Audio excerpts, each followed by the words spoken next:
Oh,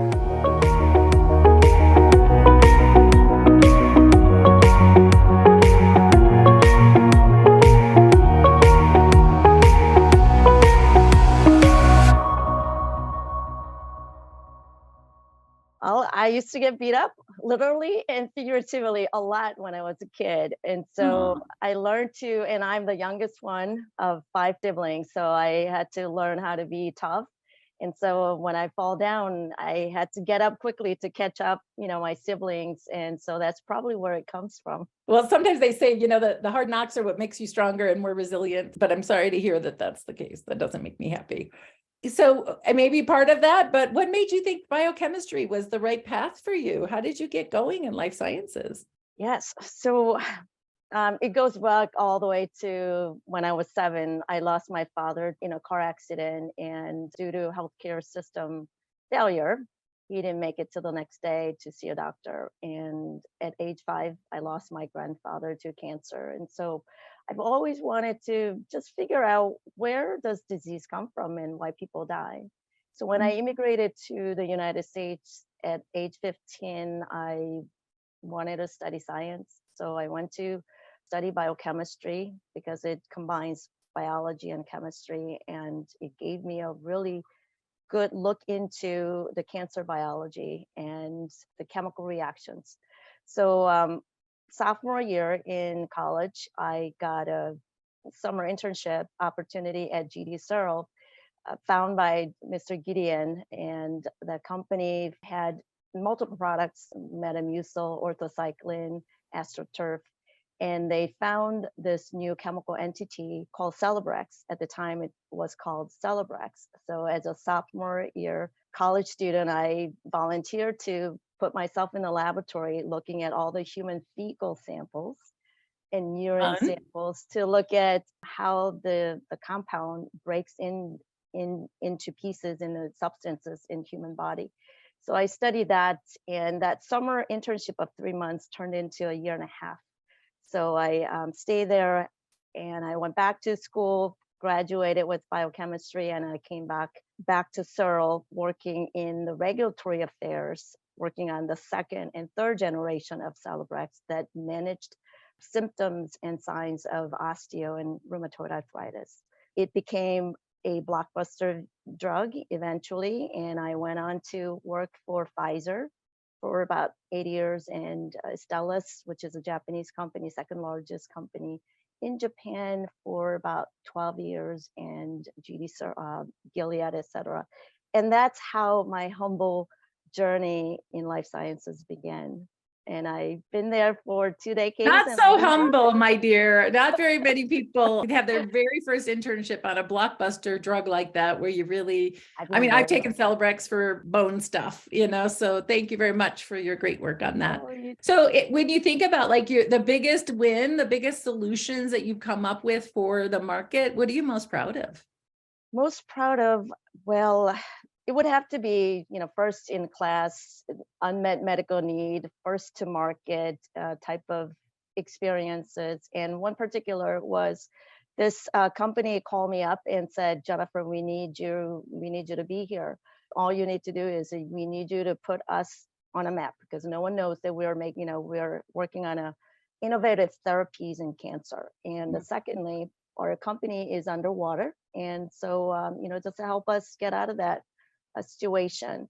By the way, not to tell you, we've been underwater for 1 year. So if you can make that happen within the next 1 year, because the predecessor had 2 years, but you only have 1 year to make it happen, that would be fantastic. Yeah, build a And mountain and she will climb it. I love that. Uh-huh. so that's when I used to play the Try Everything song all the time. I said, oh my Lord, what am I going to do? This is a enormous pressure here. But luckily, I had a really amazing team of scientists and operators and the executive team to help me build this new organization and turn it around. So long story short, we were doing really fine. We were turning things around, and then pandemic hit in March 2020. And so we thought, oh my God, we hit another bump. Luckily, success story ends with a happy ending, that we were able to recruit the patients, and we were able to go to the FDA It's unmet medical need, first oral cancer drug for breast cancer. And we were able to go to market. We got fast tracked by the Fantastic. FDA. That drug was approved about 3 months ago. And Excellent. it improves the quality Congratulations. of life. Yeah, Yes. that's fantastic. Thank you. So So your I am so proud problems of you that set moment. out to solve as a little girl. That's beautiful. So Yes, you're both well, a science. So you know, not everybody is able to transition from being a scientist to actually being a business leader and help with the turnarounds you're talking about.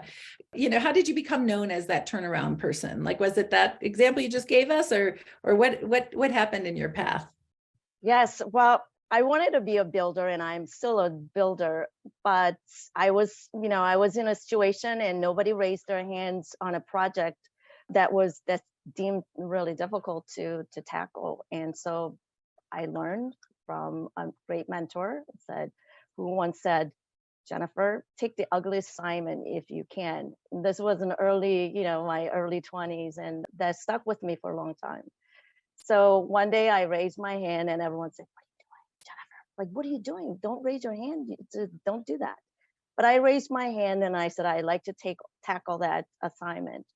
And I figured out how to collaborate with everyone. This was back then when like collaboration word wasn't that well known, but I had a really great mentor, great team members, and we worked with vendors, CROs, and suppliers, and so on, and overseas all the little branches. They had the expertise in Taiwan and all these local countries, so we leveraged their expertise, and then we started to see enormous transformation. And so that study was supposed to be done, that clinical trial was supposed to be done in 5 years. And we did it in 2.5 years.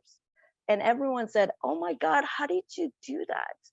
It was EMA and FDA mandated clinical trial. We had to do this. And they gave us 5 years, and we said this is not going to happen in 5 years. But luckily we were able to do it in 2.5 years.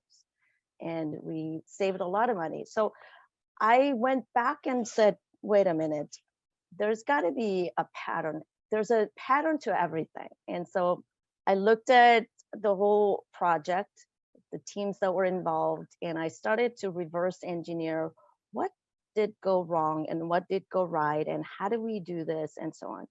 The next assignment, I did a lot of experiment, and it wasn't like perfect experiment, but nonetheless, it was good experiment. And I saw that pattern start to fit in. And the secret sauce is basically the people and the strategy and implementation, those three things. And so I repeated again, and then I started to see really a great results, and that's what happened. So people started to notice, and people call me, Jennifer, like, we got a little situation here. That's what happened. But it's not always easy to go Oh God, into of a course company. not. Of course not. Stressful. It can be stressful, but when you work with a great team of people who are amazing and dedicated, it can be done. And Well, I know how tenacious and hardworking you are. So I think a lot of people want to sort of, oh, we all have to have balance. I see you, you're a mom, you're leading a bunch of different things, you're on boards, I know you work a lot. In order to fuel you, you've got to have a core set of values. Like you said, your commitment to solving the problems that kill people. I mean, that's huge. So that is terribly motivating. But what are the other values you would say, or sort of the drumbeat for your work and how you position your life? hardworking, discipline, don't complain if you haven't tried it. My dad used to say, don't complain just because you didn't try. You're not going to get a pie because you didn't come first and say, I want a pie. So don't complain about it. So discipline is very important. But one of the values that I really try to exercise every day is integrity. I stand for integrity, honesty, and ethics. And so I try not to work with people that are not honest, but honestly, Yes. I mean, there are not that many people that are like dishonest. Yes, we do have bad actors sometimes, but mostly, people want to do good things. They want to develop innovative therapies and bring it to market to Yeah. patients.